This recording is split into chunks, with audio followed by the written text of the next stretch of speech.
नमस्कार दोस्तों, मैं अशोक भाटी। आज हम पढ़ेंगे बहुपद के शून्य। हमारे बहुपद चैप्टर चल रहा है जिसके हमने 2 पार्ट बना दिए। आज तीसरा पार्ट है। इस टॉपिक में हम सीखेंगे कि किसी बहुपद के शून्य क्या होते हैं। अगर बहुपद दे रखा हो तो उसके शून्यों की संख्या कितनी हो सकती है और बहुपद के शून्य कैसे ज्ञात किए जाते हैं, तो इसके बारे में हम चर्चा करेंगे आज। तो शुरू करते हैं आज का हमारा टॉपिक कि शून्य क्या होते हैं, किसी बहुपद के शून्य क्या होते हैं। जस्ट इससे पहले वाले टॉपिक में हमने पढ़ा था शून्य नहीं, बहुपद का मान ज्ञात करना। तो उसमें हमने एक उदाहरण ऐसा लिया था जिसमें x का मान ऐसा रखते ही x का मान रखते ही उस बहुपद का मान क्या आ गया था, शून्य आ गया था। तो बहुपद के शून्य क्या होते हैं, x का वह मान, x का ऐसा मान जिससे बहुपद क्या हो जाए, शून्य हो जाए। जैसे इस बहुपद में मैं x का मान 2 रखता हूँ, इसमें x की जगह कितना रखें, 2 रखते हैं। x की जगह 2 रखने पर इस बहुपद का मान क्या आ जाएगा, देखो x की जगह 2 रखना है तो 3 गुणा x है, 3 गुणा 2 माइनस 6, 3 गुणा 2 कितना होगा 6, 6 माइनस 6 क्या आ गया, 0 आ गया। तो जैसे इस बहुपद में x की जगह हमने क्या रखा, 2 रखा, 2 रखते ही इस बहुपद का मान शून्य प्राप्त हो गया। तो ऐसे मान x के ऐसे मान जो उस बहुपद में रखने पर बहुपद को क्या बना देते हैं, शून्य बना देते हैं, उन्हें उस बहुपद के शून्य कहते हैं। इसका मतलब x बराबर 2 जो है वो इस बहुपद का क्या आया, एक शून्य हुआ। क्यों? क्योंकि x बराबर 2 रखते ही बहुपद का मान क्या प्राप्त हो गया, शून्य प्राप्त हो गया। इसी प्रकार इस बहुपद में देखते हैं, इस बहुपद के शून्य देखें तो इसमें देखो मैं रखता हूँ x की जगह 2 रखता हूँ, इसमें भी x की जगह 2 रख के देख लेते हैं। तो 2 ये 2 x की जगह 2 रखेंगे, 2 का स्क्वायर कितना होता है 4 माइनस 5 गुणा 2, 5 गुणा 2 कितना गया 10 प्लस 6, प्लस वाला 4 और प्लस वाले 6 ये दोनों प्लस के जुड़ जाएंगे, कितना गया 10 और ये माइनस का 10 है, ये 10 माइनस 10 क्या आ गया, 0 आ गया। इसका मतलब कि x का मान 2 रखते हैं, इस बहुपद का मान भी क्या आ गया, 0 आ गया। तो इस बहुपद का एक शून्य क्या आ गया, x बराबर 2। देखिए इसमें x बराबर 3 और रख के देखते हैं। x बराबर 3 रखने पर जैसे इस बहुपद में x की जगह 3 रखते हैं तो क्या आता है कि x का स्क्वायर, x क्या आता है 3, तो 3 का स्क्वायर 9 माइनस 5 इंटू 3 कितने होते हैं 15 प्लस 6, प्लस वाले जोड़ देंगे 9 प्लस 6 हो गए 15 माइनस ये 15 और 15 माइनस 15 क्या आ गया 0। मतलब इस बहुपद में x की जगह 3 रखने पर भी इसका मान क्या आ गया, 0 आ गया है। इस बहुपद का मान 0 आ गया है। इस बहुपद का मान क्या आ गया, x का मान 2 रखने पर और 3 रखने पर 0 आया। इसका मतलब इस बहुपद के 2 शून्य हैं। इस बहुपद के कितने शून्य हैं, 2 हैं। एक तो 2 खुद है और एक 3 है। 3 और 2 दोनों इसके शून्य हैं, क्योंकि इन दोनों की वैल्यू इसमें रखने पर इसका मान क्या आ गया, 0 आ गया। क्या अन्य और भी कोई संख्या इसका शून्य हो सकती है क्या, तो इसका उत्तर होगा नहीं। अन्य कोई संख्या इसका शून्य नहीं हो सकती है। क्यों? क्योंकि कोई बहुपद जितने घात का होता है उसके शून्य को अधिकतम संख्या उतनी ही हो सकती है, उसके शून्यों की अधिकतम संख्या उतनी हो सकती है। जैसे ये द्विघात है, 2 घात का बहुपद है, अगर ये 2 घात का है तो इसके शून्यों की अधिकतम संख्या कितनी हो सकती है, 2 से ज्यादा इसके शून्य नहीं हो सकते हैं, 2 से ज्यादा इसके शून्य नहीं हो सकते। अर्थात कोई बहुपद जितने घात का होता है उसके शून्यों की संख्या भी उतनी ही होती है, उतने ही शून्य हो सकते हैं अधिकतम। तो देखिए हम, तो आप समझ चुके हो कि शून्य क्या होते हैं, x के वो मान जो बहुपद को शून्य बना देते हैं। जैसे इस बहुपद में x का मान 2 रखते ही इसका मान 0 आ गया। इसका मतलब इसका शून्य x बराबर 2 एक ही है। क्यों? क्योंकि ये एक घात का है, ये एक घात का बहुपद है जिसे हम कहते हैं रेखिक बहुपद। रेखिक बहुपद के अगर आपसे सीधा स्टेटमेंट पूछ ले रेखिक बहुपद के शून्यों की संख्या कितनी होती है, तो रेखिक बहुपद के शून्यों की संख्या एक ही होती है, क्योंकि रेखिक बहुपद एक घात का बहुपद होता है। इसलिए 1 डिग्री पॉलिनोमियल होता है, लीनियर पॉलिनोमियल, इसलिए नंबर ऑफ जीरोस क्या होंगे उसके 1, एक ही जीरोस होगा उसका, एक ही जीरो होगा किसका, लीनियर पॉलिनोमियल का। ये क्वाड्रेटिक पॉलिनोमियल द्विघात है, ये 2 घात का है, इसलिए इसके शून्यों की संख्या भी कितनी होगी 2। अब हम पढ़ते हैं बहुपद के शून्यों की संख्या अधिकतम कितनी हो सकती है।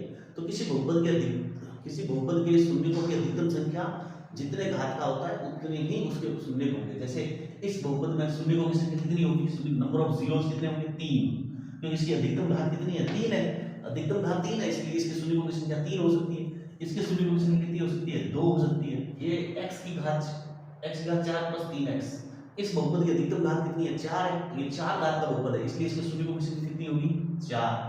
ये क्या है, एक रैखिक बहुपद है, x की घात 1, एक घात का बहुपद है, 1 डिग्री पॉलिनोमियल है, 1 डिग्री पॉलिनोमियल है, इट मींस इसको बोलते हैं लीनियर पॉलिनोमियल, एक घात का बहुपद है, इसे इसलिए इसे बोलते हैं रैखिक बहुपद। रैखिक बहुपद की घात 1 होती है, इसलिए इसके शून्यों की संख्या भी कितनी होगी, 1 होगी, नंबर ऑफ जीरो कितने होंगे, 1। और ये क्या है, x है ही नहीं इसमें, जब चर नहीं है तो इसका मतलब ये हो गया अचर, तो ये अचर बहुपद है, कांस्टेंट पॉलिनोमियल है, और कांस्टेंट पॉलिनोमियल में x की पावर कितनी होती है, 0 होती है, इसलिए इसके शून्यों की संख्या भी कितनी होगी, 0, नंबर ऑफ जीरो क्या होंगे, 0 होंगे, कोई शून्य नहीं होगा, इसका कोई भी शून्य नहीं होगा।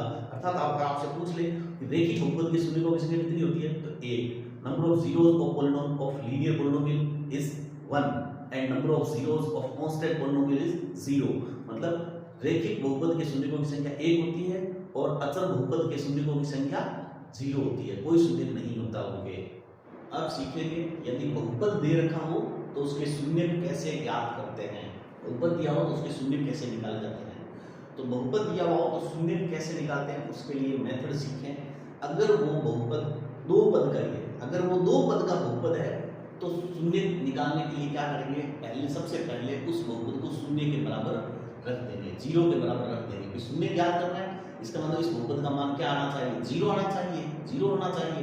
तो हम शून्य ज्ञात करेंगे, तो ज्ञात करने के लिए हम क्या करेंगे, उस दिए गए बहुपद को शून्य के बराबर करके x का मान निकालेंगे, वही उस बहुपद के क्या होंगे, शून्य होंगे। जैसे पहला है, इसको हम सबसे पहले 0 के बराबर कर देंगे, ये लो साथ 0 के बराबर कर दिया शून्य ज्ञात करने के लिए। अब हमें x का मान निकालना है, तो ये तो एक समीकरण बन गई, समीकरण को हल करके x का मान निकाल लेंगे।